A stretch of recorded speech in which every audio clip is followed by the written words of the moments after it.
Hey everyone, welcome back. So, today I decided to do something that's a little bit different than what I've done over the last few months. I really wanted to give you guys the opportunity to get to know me a little bit better. Maybe you'll find some inspiration in the things that I share. Maybe you'll find hope or enlightenment to things that you're dealing with. Um, and that is why I wanted to share the things that I'm going to share with you today. What I did do is I posed a question and I asked for your participation. I wanted to know what you wanted to know about me. And all of the feedback that I got, I really appreciate it. I ended up trying to condense everything in a way that I could acknowledge everyone's questions. So I hope I was able to do that and put it together in a way that does acknowledge everybody's questions. Um, Today I do have 6 questions. I did narrow it down. Um, and I'm sure really quickly, just a side note, I'm sure you guys have noticed Tina's not with me again today. We miss her. And she's out of town, but she sends her well wishes and her love and is looking forward to when she's going to be able to return and participate. Um, Tina's had some personal stuff going on in her life. So while she's handling all of that, I'm going to handle this. I am going to keep on sharing things with you guys. Um, so, on that topic of sharing personal things, I have some news. Um, I know it may come across initially as something that's not super positive, but to me, these things that I'm going to share with you hold so many positives for me. So I just want to let you know ahead of time that I am going to be okay ultimately. And I'm happy with what is going to be happening because I'm going to have a better quality of life ultimately once I get through these things. So, I know I mentioned in our first episode that I deal with a lot of chronic health issues. And over the last few months, there's been a lot of things that have been going on in my body, a lot of symptoms. And so I started making a ton of doctor's appointments, just trying to figure out what was going on. And one of those doctor's appointments was with my bariatric surgeon. And so I told him what was going on, and I underwent like a bunch of testing and procedures over the last couple months. And we found a problem. It is fairly serious, and it is going to require a very serious surgery. That's going to be taking place in 3 weeks from now on April 21st. So I just want to reassure you that even though I am going to be having surgery, even with its seriousness, that I'm going to be okay. And it's also not going to impact my uploading schedule with you guys. I will have May's episode ready to go when it is time. But I will say I'm very much looking forward to getting the surgery done and over with, and getting into the recovery process because I'm going to have such a improvement in my quality of life. It's been very difficult lately for me to eat because of the pain that I'm experiencing. There's other symptoms that are coming along that I deal with that will resolve. So I'm looking forward to that progress.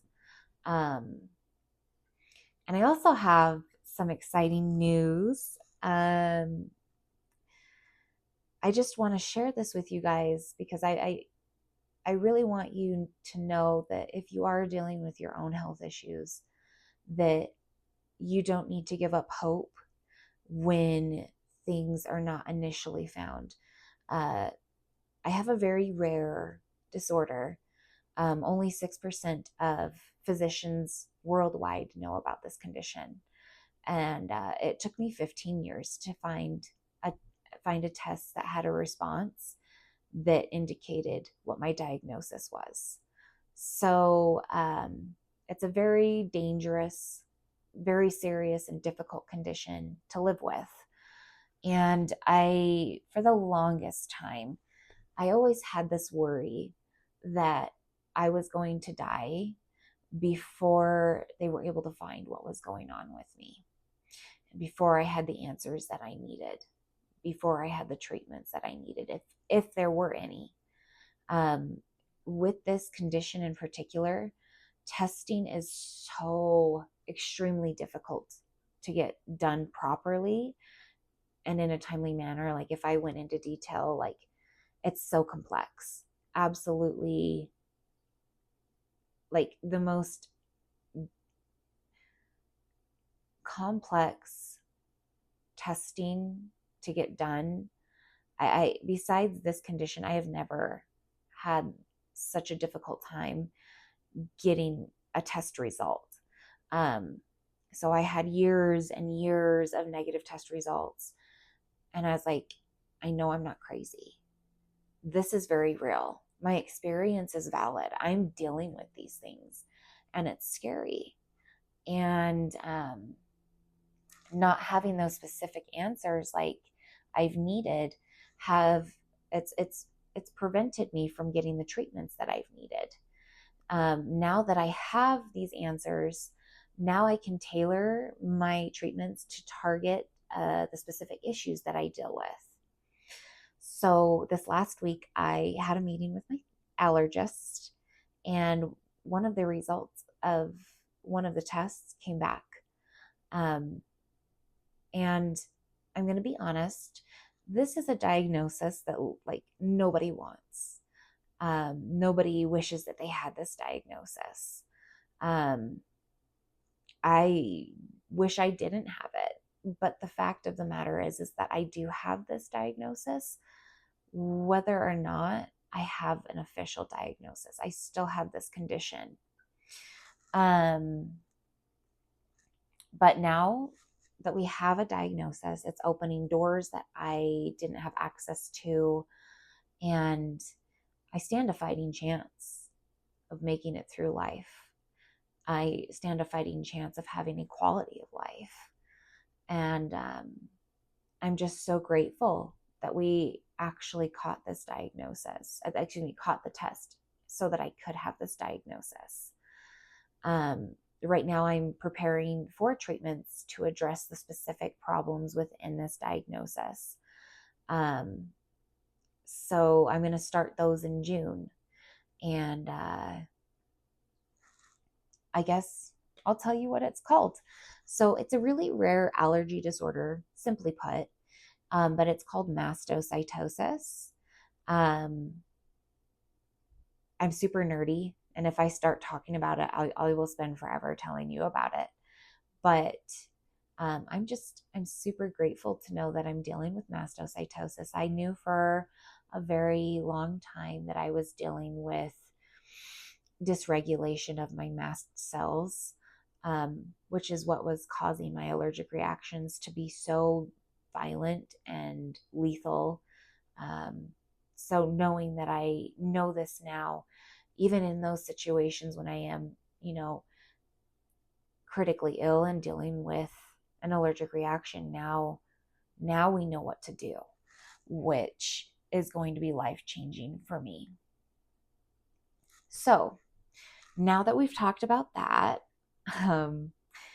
one of the questions that I was asked was, what is the hardest thing that you have ever been through, and how did you survive it?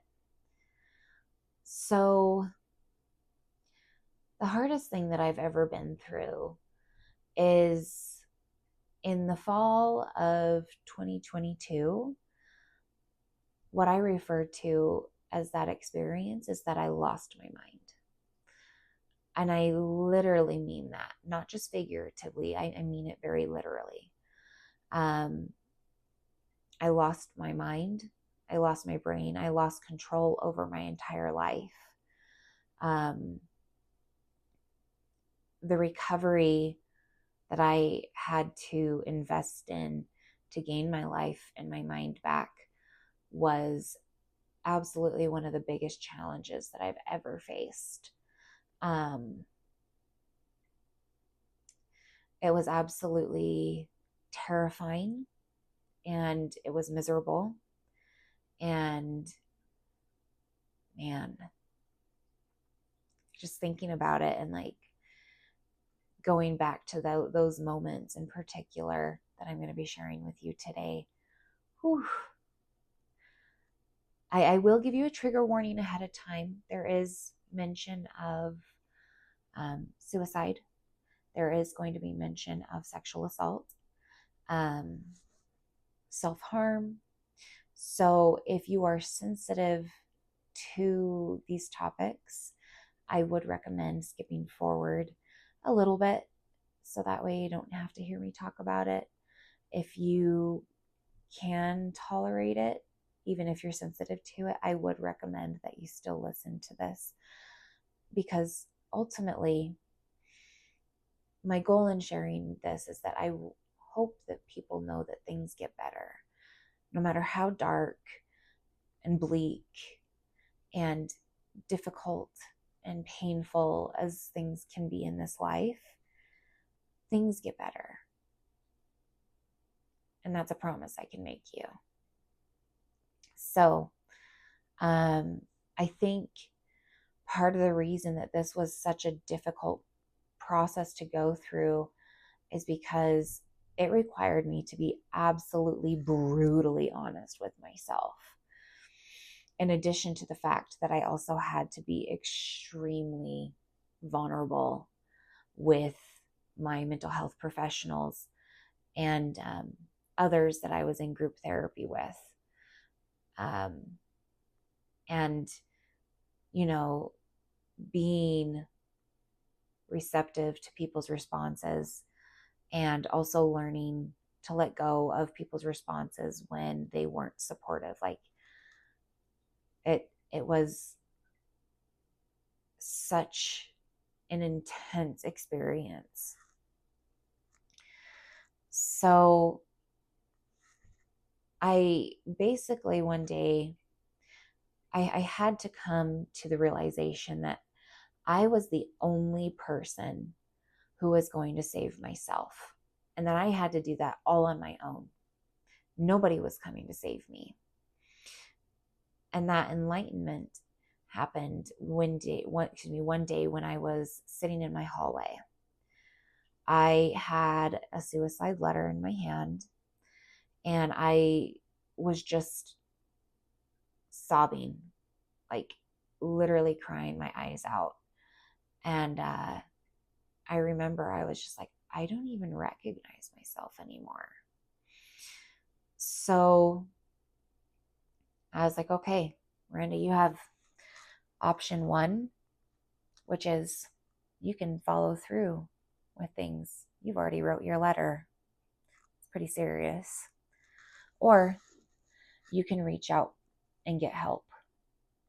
So what I did was I called the suicide hotline, 988, and I talked with someone who helped me brainstorm ideas that met my needs. In particular, it was extremely difficult because I needed to be admitted inpatient. Like I should have been inpatient. The problems that I dealt with, though, that kept me from being admitted inpatient was the fact that I have a port. In mental health institutions, they don't have people who are medically trained to take care of somebody who has a port. And so nobody wanted to take me in and take care of me and help me. And so this guy helped me find and get into a intensive outpatient program for trauma. And I remember I called and I scheduled my appointment, and I was like, hey, this is what's going on. They're like, come on in. We need to do an intake on you like today. So I came in, I did my intake, and they had me sign basically like a promissory note that I would come back the next day and start my IOP program. And if I didn't, they were going to send someone to come and take me, and they would admit me inpatient. So I showed up the next day and I started my journey of about 18 months of intensive outpatient therapy programs. They had different programs. I did a lot of trauma programs, but they did have like varying programs that I did have to do. Every day I had to be at the centers for a minimum of 3 hours. And then I additionally had homework that I had to do every day. So I was spending on average about 6 to 9 hours every day doing mental health related stuff. I had to do that to graduate from those programs, and not just to graduate, because yeah, that's important, but that's like not the most important thing. The most important thing is that I had to successfully recover my brain and my mind after my mental breakdown. My mental breakdown started with a period of severe psychosis. That was absolutely terrifying. I was extremely paranoid about things. I also had something called the commanding voice, and this was the most difficult thing to deal with. This commanding voice in particular is an auditory hallucination, and it would tell me literally from the moment that my eyes opened until I fell asleep every single day, all day, that I needed to kill myself. And it was incredible when I think about it, that my brain was able to literally look at anything and everything as a potential tool for self-harm or as a potential tool for suicide. So it was literally in everything. And I had that for about 2 months. After that happened, I ended up being sexually assaulted in my own apartment. And there was a moment after I was sexually assaulted, literally right after I was sexually assaulted, I walked from my couch to my bedroom, and I went and sat in my bathroom, and I put my head in my hands and I started crying. And I remember I looked at myself directly in the mirror, eye contact and everything. And it was like I literally watched myself like zoom out, and then I completely went black. I blacked out. I have no recollection. It's called dissociative amnesia. So I dissociated entirely, completely, for a period of about 4 months. And that is still terrifying to me even today. But, you know, things went on. I came back into the present reality. And then that's when I started seeking out serious help. I mentioned that it was 18 months that I was in IOP programs. I continued on through my IOP programs and did a total of 5 IOP programs. And I just want really quickly to mention, like, if you are considering doing an IOP program or group therapy, this may be an opportunity for you that has the similar payoff as it had for me. Because it was within those group therapies where I met some of the most amazing, incredible, beautiful human beings.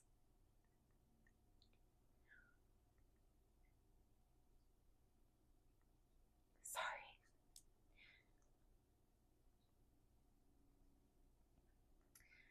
These people have been through so much, and they could relate to me. And having that common humanity helped so much in my recovery process. And it wasn't just that.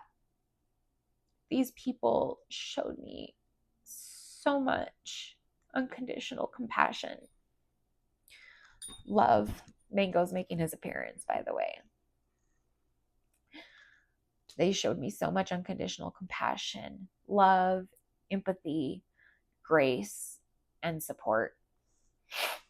And it made such a big difference in my life. I relied very heavily on my support system, and I still do. I'm still continuing to work through my journey of maintaining and improving my mental health. Another way that I got through things was that I was extremely honest and upfront with my mental health care providers about what I was struggling with. I was literally terrified. Like, I thought I was going crazy. And I was like, if I tell people things, like, they're going to think I'm literally insane, that I'm crazy, and they're going to admit me into, inpatient for the rest of my life. Like, I'm not coming out. Like, this is not just a grippy sock vacation. Like, this is going to be like my new home. And I had to really trust in my providers. And as a result, one of the best things that happened to me was I was finally properly diagnosed. And then consequently, I was put on the right medications and I started receiving the right treatments. Because beforehand, I was misdiagnosed. So even though I was receiving treatment for that, it was ineffective. It didn't do anything for me. And that made such a noticeable difference in my life, being properly diagnosed. Like, I mean, everybody even noticed, like, it was a very noticeable difference. Excuse me. Somebody's got to stay hydrated, right? So while I was in my therapy programs, I spent a lot of time investing and developing daily regimens for myself. I had to develop new habits to structure my days and to help me build healthier, more positive, new neural pathways in my brain so that I could refigure my mind and my brain, reconfigure, excuse me. And going along with this is a second question that I was asked, which is, how do I cope with repressed traumatic memories resurfacing? So there's a couple of things, because of my experiences in this arena. There's different ways that I have to handle and address things. So it just depends on a few things, but I'll start with this. I have something and it's what I refer to as my toolbox. In my toolbox, it's a lot of the options that I've learned through DBT therapy, through CBT therapy, somatic therapy. And I utilize those to aid myself in these vulnerable moments, because trauma hand in hand brings intrusive thoughts. And those can be very intense. Reliving and re-experiencing trauma actually causes the body to go into shock. It causes the body to enter fight, flight, or freeze responses. And like, if you're unaware and you don't have the self-awareness of what your body's doing, it makes it extremely difficult to pull out of that episode. I will be in the description box listing out these tools that I utilize, so that way you can write them down for yourself, or if you want to discuss them with a mental health professional, you can do that as well. But utilize them for your own use, make your life better. And I, I promise you, you'll feel a difference if you do utilize these things consistently.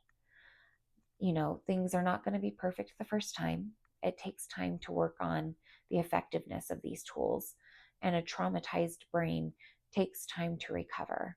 And it requires a lot of patience, dedication, and it will require you investing in yourself in ways that you probably never have before.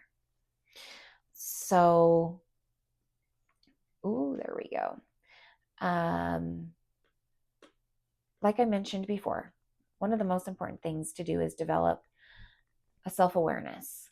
You need to be aware of your body's natural response. For example, one of the things that your body is naturally going to do is it's going to elevate its heart rate. So if you start noticing that your heart rate's elevated, maybe it's time to start pulling out these tools out of your toolbox and get a head start on things, so that way you don't go into a full-blown episode.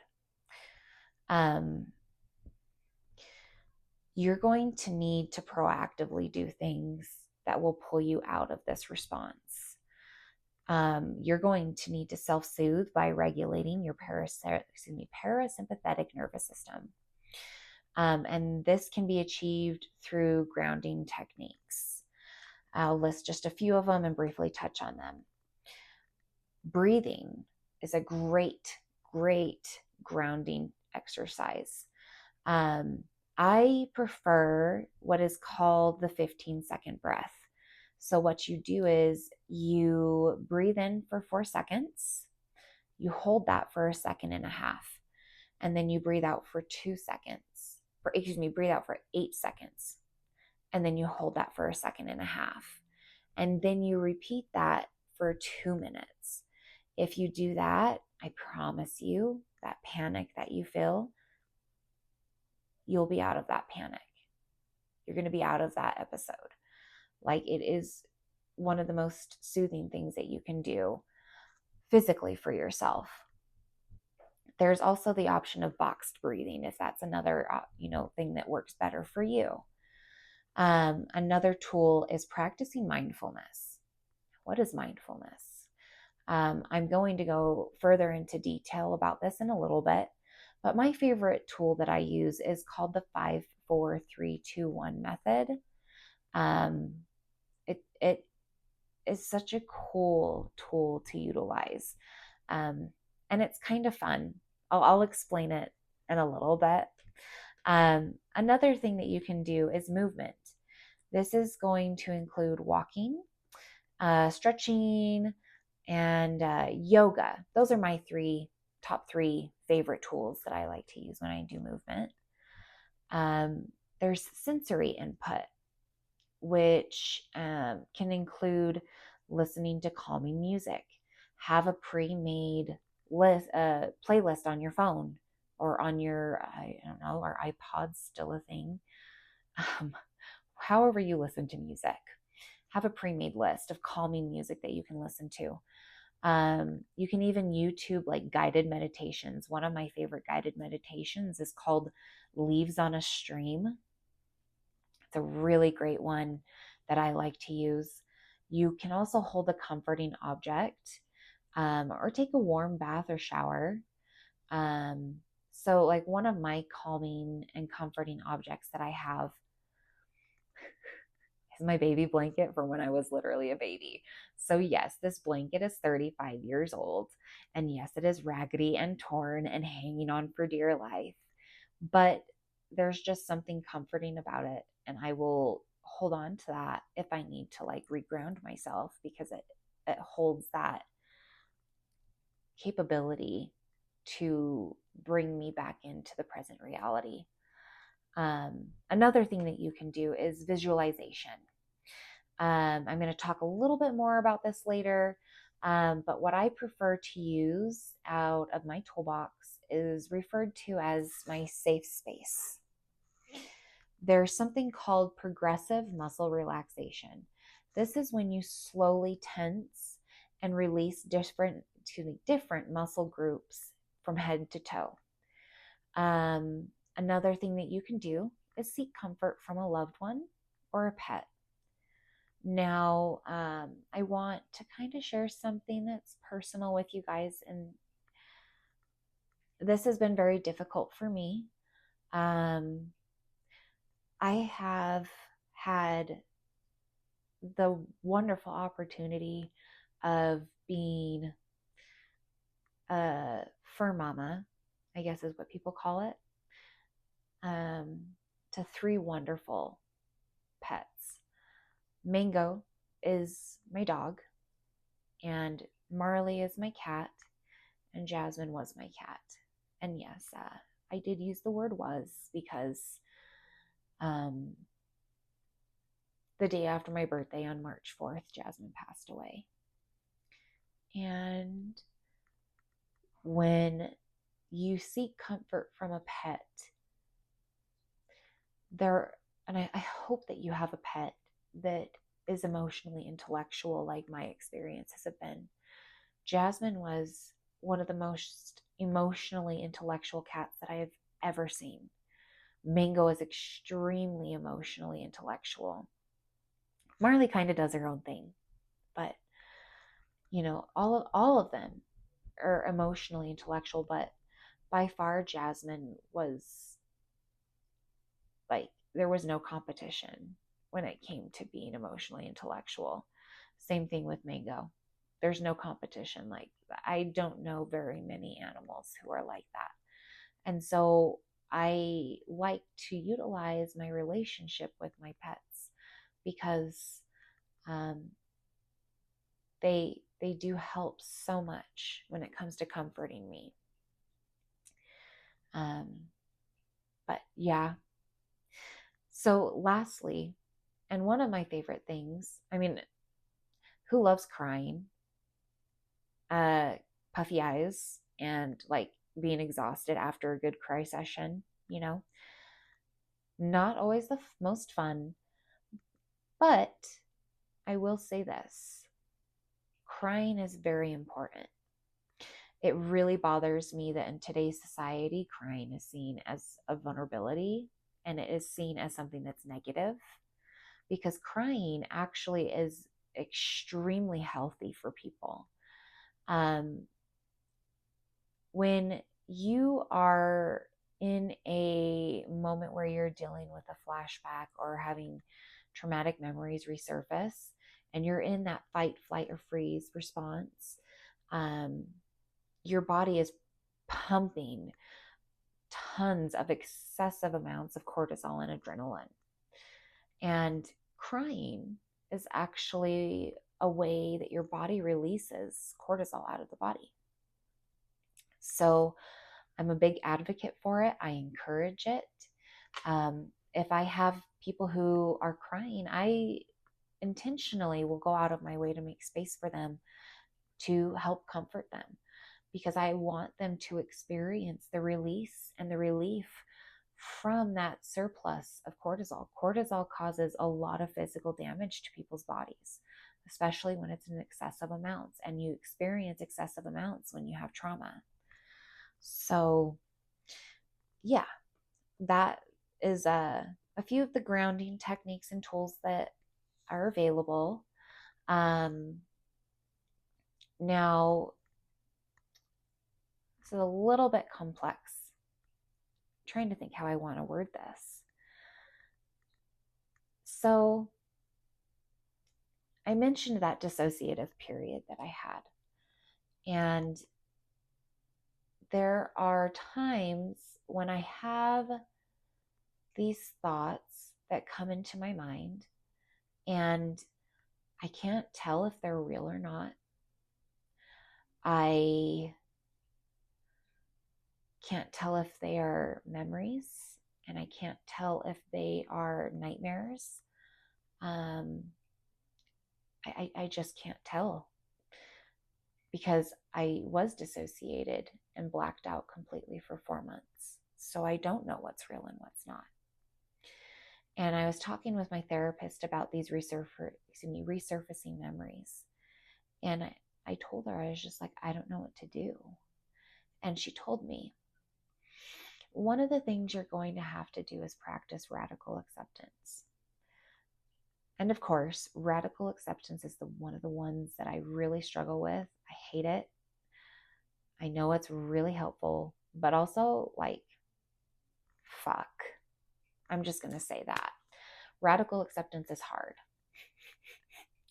And you also are going to have to give yourself a larger dose of self-compassion, empathy, kindness, understanding, and a lot of love. And just sit with it because it's uncertain. You're not going to know. It is what it is.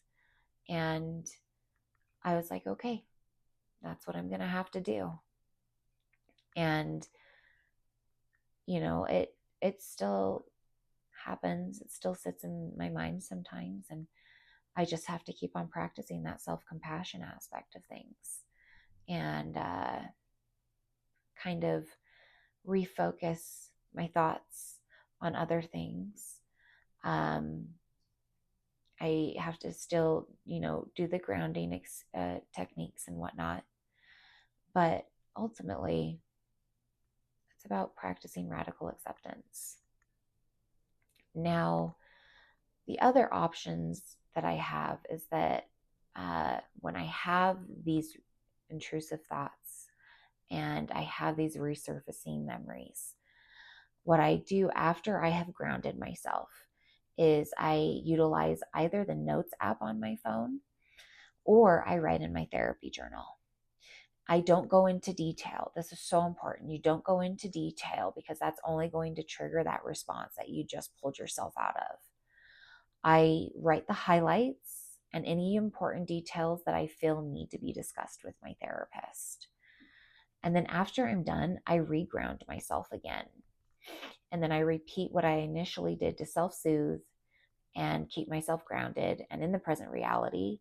So that way I avoid more flashbacks and potentially dissociation, because dissociation is something that comes very easy to me.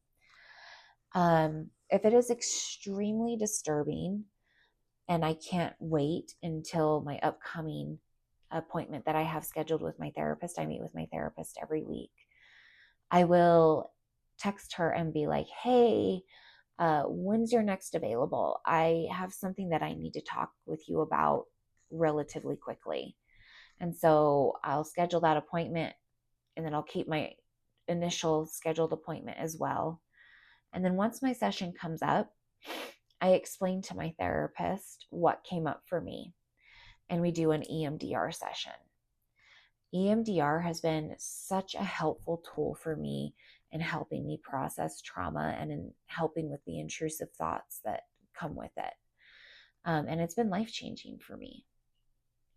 What I would recommend, if you don't already have a therapist, or if your therapist is not trauma informed, because you absolutely have to have a trauma informed therapist, and a therapist who is properly trained in doing EMDR. I recommend finding a therapist who is. Meet with this therapist and treat this first meeting like an interview. See if you like this therapist, fill things out. Does this therapist click with you? Do you feel comfortable and safe with this therapist? One of the questions that I asked myself when I was looking for my therapist was, does talking with them make me feel like I'm going to be grabbing a cup of coffee with a friend and somebody that I trust and talking with them about things? If I don't have that sense of comfortability, I'm not going to work with this therapist. And so that's how I evaluated and chose my therapist. Let's see. When you are meeting with them, you're going to express your desire to do EMDR. And when you do express that, also make sure that you bring a list with you that has any questions and concerns that you might have about the experience of EMDR and go over them with your therapist. They're going to be able to explain the process of EMDR in detail and address your concerns so that you feel prepared to start EMDR. And one thing that I will mention very quickly is that I would recommend that you spend time making a trauma timeline. Once your timeline is completed, I would also make a copy of that list and send it to your therapist or share it with your therapist.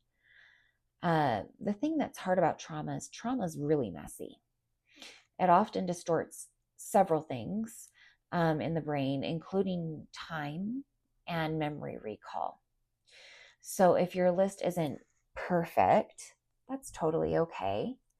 What's important is to build a list of traumatic events that you've been through. If you can place them in order of when those things happened, that's great. Some of mine I can list according to what age they happened at, but some I can't.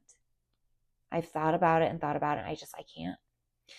But I can remember, oh, this happened when I was in college, or this happened at some point in my childhood, or I know this happened when I was a teenager. The timeline will be messy, and that's 100% okay. Once you've completed your timeline, it's important to evaluate every trauma that you've listed and rank each experience on a scale of 1 to 10. 1 being the least disturbing and 10 being the most disturbing experience.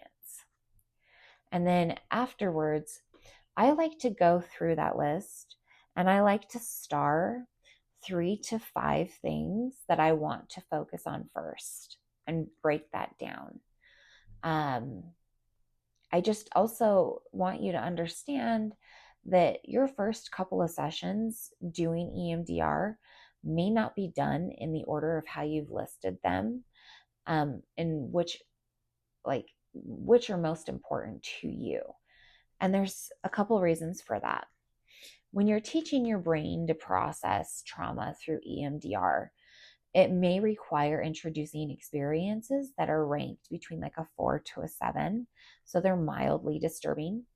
So that way your brain can get a hang of things, because you don't want to jump in, overwhelm yourself, shock yourself and your brain, because processing trauma, it takes time.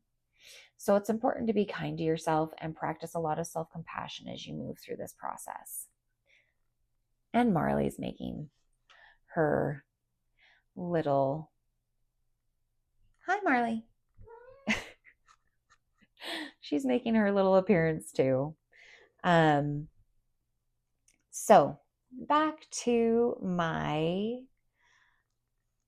I lost my place, but I wrote these down because these were really important. Oh yes. Okay. So when your mind processes trauma, it's going to do it on its own time and in an order that may not make sense to you. And that's okay. It's 100% normal.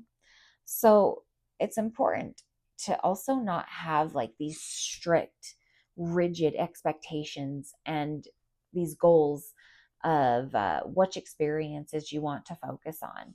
Be willing to be flexible with yourself and how your brain functions. Eventually, you will work through those things that you set goals to do. Eventually, it'll all work itself out. The thing about the brain is, in particular when you're processing trauma, is that it will pull things out that it wants to work on all on its own. It will just sit there and pick random things that it remembers. So just be flexible and open to working through things that you may not expect. After your session is over, my preferred recovery, is what I call it, is something called a mindfulness walk, because walking and exercise is so beneficial for your brain. It helps things to process even further, and it helps the brain to build new neural pathways. So my preference is to go outside, get some sunlight, feel the breeze, take in the sights that are around me, and it also is very good at grounding you. Like I mentioned before, movement. So it's important that you don't neglect the recovery. The recovery is vital to being able to bounce back from an EMDR session.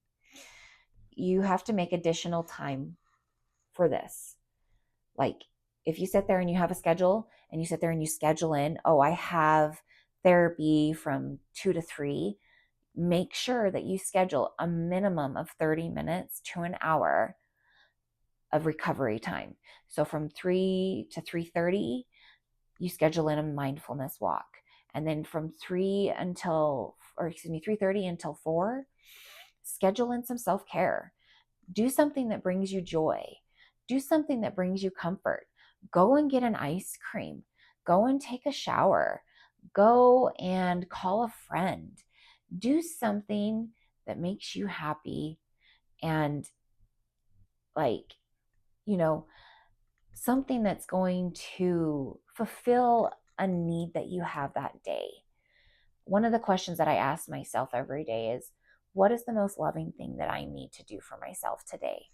And if you ask yourself that question and you fill it in and you put it into that 30-minute window, that's what you need to do during your recovery time. So let's see. One of the things that I also did that I want to mention that it's very helpful, and it's been something that I've shared with others, and they've also been, happy to report that it's been very beneficial for them as well. I built myself something called a self-care box. So I have things that make me happy, things that bring me peace and comfort. And then I also have a list of things that I can do for self-care. Because self-care is equally as important as the session itself. I'm going to give you a quick rundown really quick and a brief explanation of the techniques that I mentioned earlier. So the one that I mentioned, it's called the 5-4-3-2-1 technique.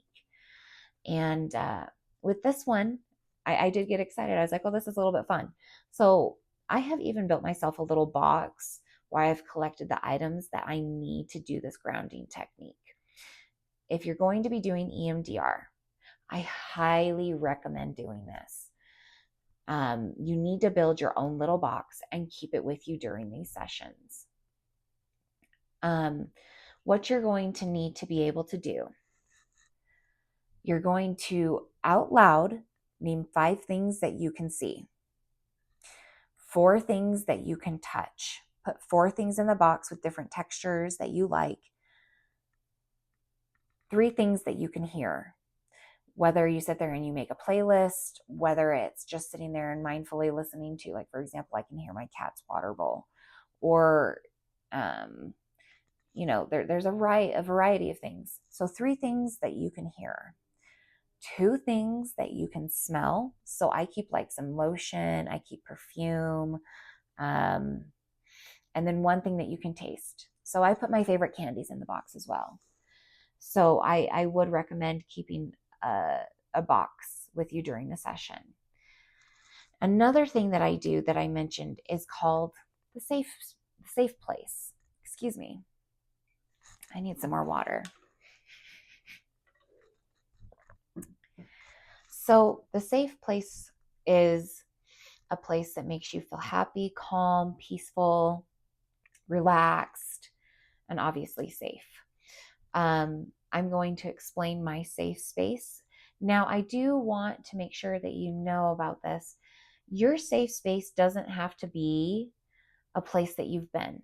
Your safe space can be literally something that you make up in your mind, that you imagine, like, oh, like I'm in outer space and I'm on like a moon that has a jungle and I'm surrounded by like dolphins that swim through the air, like whatever you can imagine that makes you feel safe. Or if you can have a memory of a place that makes you feel safe, design your safe space. My safe space in particular is when I was 12, I went to Brazil, and I went to this beach, and in particular, the sand was pink.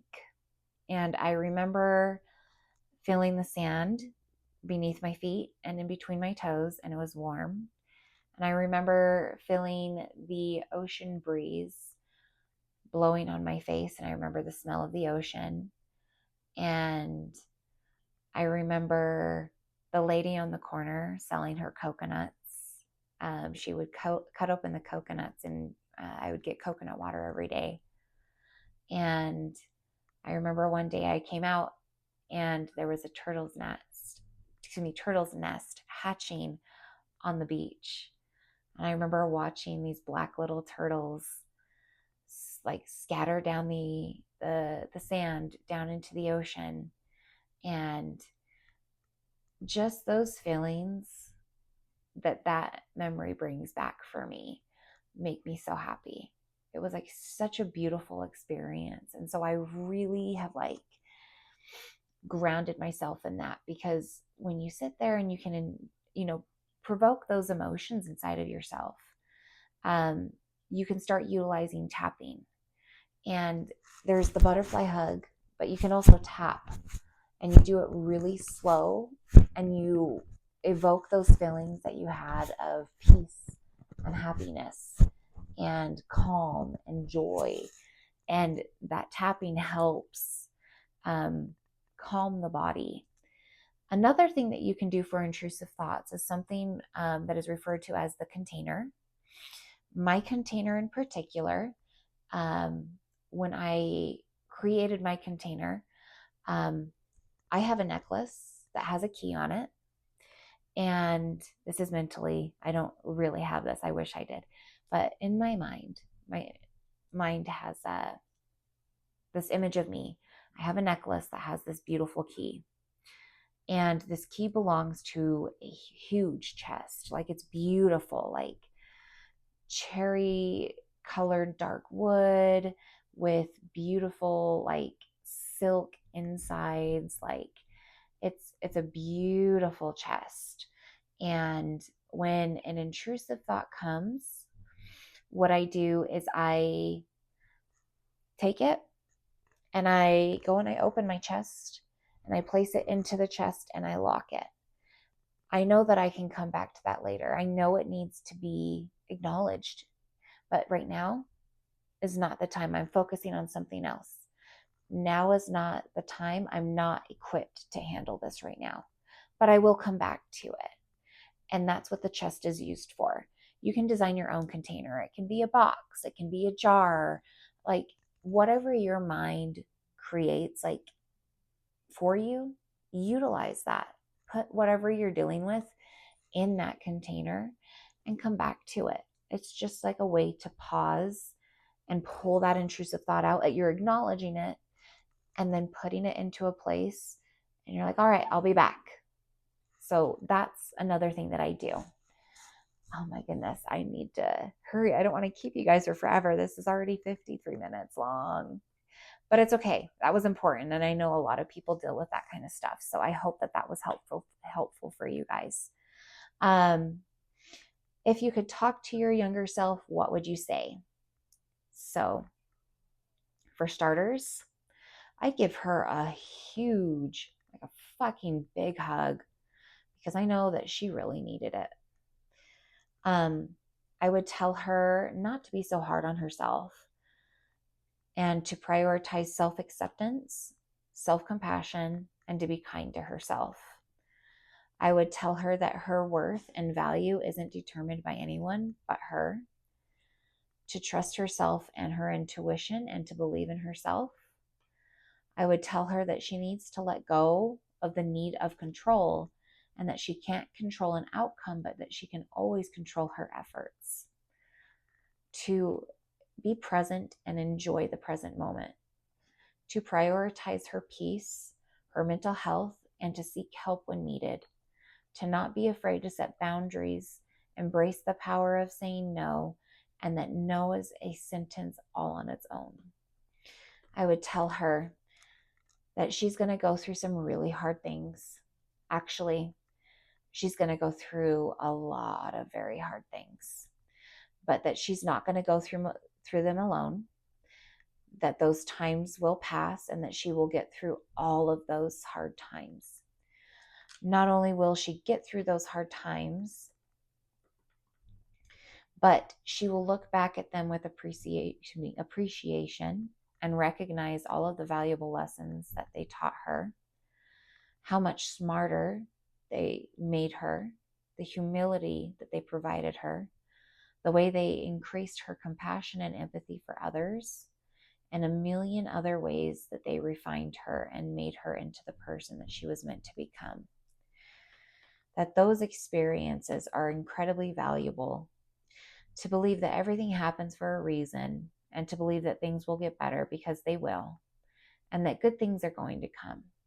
I'd remind her that growth doesn't happen overnight, so to take things one day at a time. I would tell her that she's more capable than her brain lets her think that she is, and that she's stronger than she knows, that she is brave. I would tell her that her brain gives her thoughts that are out of focus, and to remember that feelings are not facts. To focus on her happiness and to pursue her happiness. To find your people. People who love you. People will love you, and they will love you for who you are. And that she isn't hard to love. And that she's never alone, even when she feels alone. And that she needs to surround herself with her supporters. I would tell her to follow her passion, and that she'll inspire other people and give them hope. That being soft is not a weakness, and to find her balance. And lastly, I would tell her that I love her. So that would be really cool to have that opportunity, because those are things that I know I needed to hear when I was younger. What is a misconception people have about you? So I think one of the most common misconceptions people have about me is that when they see my strength, my resiliency, and my adaptability, and they think simultaneously that I can't be this kind and gentle person, but rather that I am dangerous and a threat to those around me. I think that's a big misconception. Princess Diana, in an interview, said something that kind of reminded me of like how I feel about that misconception. And she said, I think every strong woman in history has had to walk down a similar path. And I think it's the strength that causes the confusion and the fear. Why is she strong? Where does she get it from? Where is she taking it? Where is she going to use it? And there's also this saying that I really love: iron sharpens iron. Ultimately, I prefer to surround myself with others who want to be strong, who are pillars of strength, who help inspire and empower others around them to do the same. And it reminds me of this quote as well. Your playing small does not serve the world. There is nothing enlightened about shrinking so that other people won't feel insecure around you. I believe that when we let our light shine, that we unconsciously give others permission to do the same. And that is why I feel like strength can be misunderstood, and why it's a trait that I value in myself as well. So it's a double-edged sword, but I'm not changing anything for anybody. What is a moment in your life that completely changed you? This one was a tough one. In May of 2020, when the pandemic had started, I had an allergic reaction and I went into anaphylactic shock.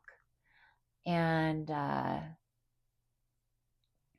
when I did, I ended up vomiting so hard that I tore a hiatal hernia, and I was bleeding out internally. And GI bleeds are very susceptible to infections. And so I developed sepsis unknowingly. And within 12 hours, I went into septic shock. My kidneys were failing. I don't remember after I passed out. I came to and I literally couldn't talk. Like I could hear everything going on and like I could formulate thoughts, but I couldn't talk. My body wouldn't let me. And I was absolutely terrified. And then I slipped into a coma for a week. And I woke up in the ICU. And there's been a lot of long-term consequences because of that traumatic experience. And it's changed me as a person in many ways.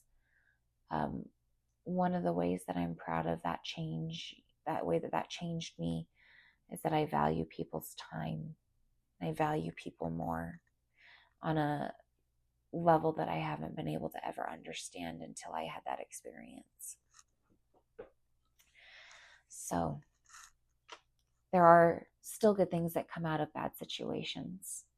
So if you're going through a bad situation, just remember, it may take time to see that, but there are good things that will come out of things that are difficult. The next question I was asked is, what's the best advice you've ever been given? My favorite piece of advice ever is to always put myself first, to know my worth, and then add tax, to speak love into myself. For me, that means that I need to invest and pour into myself and fill my own cup first.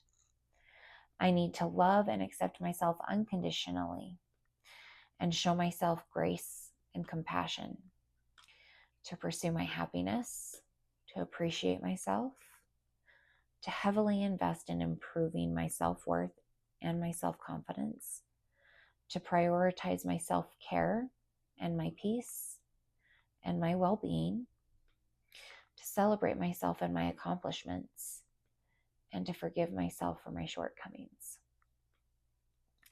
What's something that I'm really proud of? Well, I'm sure everybody knows, but one of the first things that come to mind is that in 2017, I had bariatric surgery. As a result, I ended up losing over 300 pounds. And consequently, I ended up having to have an FDL tummy tuck. An FDL tummy tuck means that they cut you from hip to hip and then pubic bone to rib cage. And when they did that, they removed 20 pounds of skin. So I'm pretty proud of that. Like, I'm very proud of my body. And then another thing that I'm equally as proud of is my mental health. Mental health is serious. You know, you have good days, you have bad days. So I'm proud of myself because the bad days have been ugly. So ugly. But I pushed myself through. That's what I'm happy and proud of, because I'm here. I'm still here. So the last question is, where do you see yourself in 5 years? Now, this was the hardest question of them all, because like for me, so much, I'm so used to this, but so much in life can change in 5 years. But you know, like with 1 year plans and stuff, I'm really good at planning out like 1 year in advance, but 5 years, that was a little bit harder for me. So if you are making a 5 year plan, just remember, keep it flexible, tweak it as needed. Things change. Change is the most constant thing in life anyways. So for me, when I'm 40, holy shit, damn. Okay, I want to be happily married to a great partner, potentially fostering or adopting and starting a family. I see myself still being in therapy. I will have officially gotten my BPD, which is borderline personality disorder, in remission, and I will be keeping it in remission. I will be healed and healing. and working on continually managing my other mental health conditions, and then striving for the best mental health and well-being that I can achieve.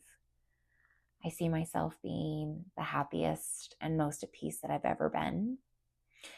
I want to have a very healthy relationship with myself, filled with self-compassion, self-love, self-confidence, and self-worth. And I feel absolutely grateful and proud of the woman that I've become. My well-being will be the healthiest that it's ever been too. I will have undergone medical treatments that I currently need. I will be about 50 pounds lighter and at my goal weight. I will have had and will continue to participate in yearly marathons. That's definitely one thing that I want to be doing. Habitually, frequently working out, being physically active, practicing mobility yoga, going hiking, going swimming. I want to be doing all those things. I will be financially independent and have a healthy relationship with wealth and abundance. I will be able to participate privately in philanthropy.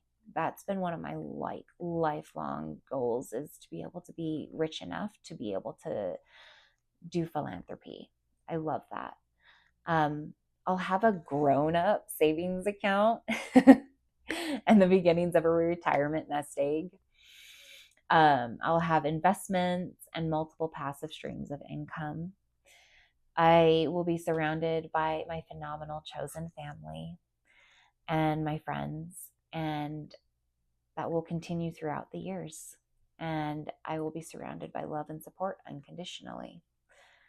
I see myself either pursuing through education or in a career where I can truly make an impact and a difference in other people's lives in a meaningful way. I see myself doing what I want to do, like working in the mental health or the healthcare field, and my career bringing me happiness and fulfillment in my life. I want to be traveling and seeing the world. Currently, the first place on my bucket list is Brazil. Like I mentioned, I went when I was 12, and I really, really want to go back and revisit all the places that I visited when I was there.